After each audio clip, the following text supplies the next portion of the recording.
Suddenly, the gun that built the empires of the 19th century began firing 5,800 rounds per minute, 5 times faster than the fastest machine guns in existence in the 1960s. Melvin Johnson's Gatlings were mounted on the sides of World War II C-47s, Huey gunships, and giant C-130 cargo planes, and taken to Vietnam. The planes circled villages, tilting their wings down to the left and opening fire with 3 side-mounted Gatlings. These 3 Gatling clusters accurately delivered 16,000 rounds a minute. When you shoot one of those things, it's just like somebody ripping canvas, but real loud. You know, it's just this tearing sound because it all goes off together.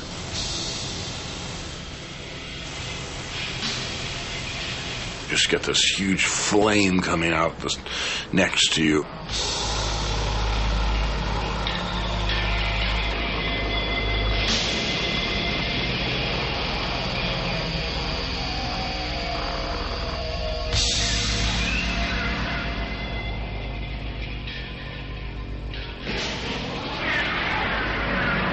Here, there's no need for a return mission.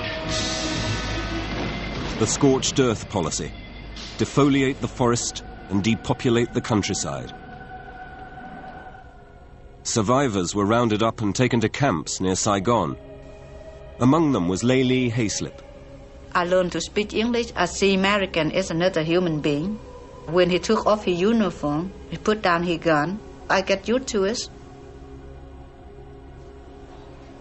When they offer me $400 to sleep with 2 Americans, that $400, I can buy a house for my mother. I buy a lot of food for my mother, my father, and my son. But my heart is still with the Viet Cong in the village. Chemical weapons, the M16, the Gatling, massive bomb offensives. None could win the war for the United States. By 1975, it was all over. South Vietnam fell, and the American ambassador was forced to flee from the roof of the embassy in Saigon. More than 58,000 Americans died in the war. The Vietnamese dead, soldiers and civilians, numbered nearly 2 million. But Mikhail Kalashnikov's AK-47, the simple weapon for the simple soldier, won a victory for one of the poorest peoples on earth. In the 1970s, still reeling from its defeat, the US was in economic crisis. Its long post-war boom slowed into recession. Revolutionaries like Ernesto Che Guevara were turned into heroes, martyrs with AK-47s. The US defeat also gave succor to revolutionary movements around the world. Mikhail Kalashnikov's AK-47 became a symbol of Third World liberation. В каждой деревне есть мальчишки с именем Калаш. Это, говорит, бойцы, которые воевали с вашим оружием, вернулись к мирному труду, и первых своих сыновей называют именем вашего автомата Калаш. Ну, разве конструктору это плохо? Вот сколько у меня внуков, детей. With the United States weakened, the Soviet Union was ready to contest American arms superiority and support Third World struggles around the globe.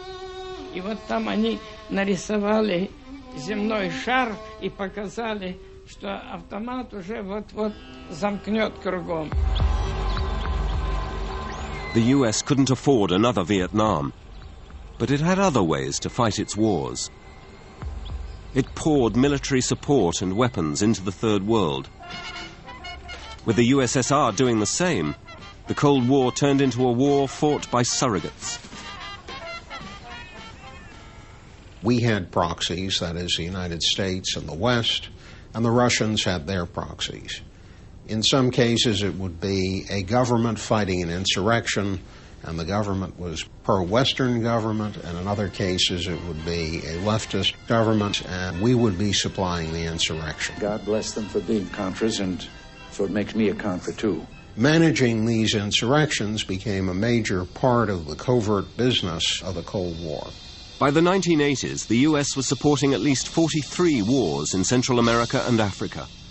For a while, the USSR kept pace. In the 10 years after the Vietnam War, 40 million machine guns and assault rifles flooded the world. You had a proliferation of arms from the competition between the United States and the Soviet Union. These were the hot wars of the Cold War period. But one night in December 1979, the Soviet Union, its economy already crippled by the arms race, took a fatal decision.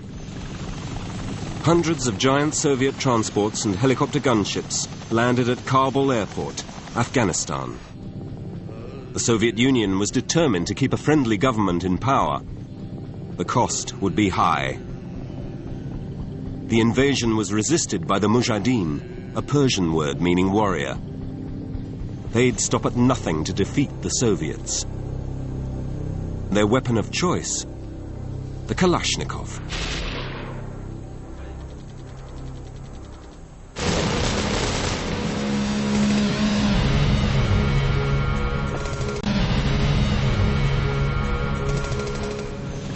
December 1979. Fearing that Afghanistan would fall to Islamic militants, Russia in an attempt to install a more moderate government. But their presence only added fuel to the fire, as bands of Muslim holy warriors, known as the Mujahideen, fought hard to evict the Soviets from their country. Tahir Khan commanded the Mujahideen's southeastern province.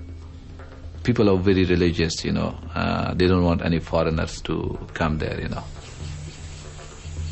The people are fighters. They like fighting.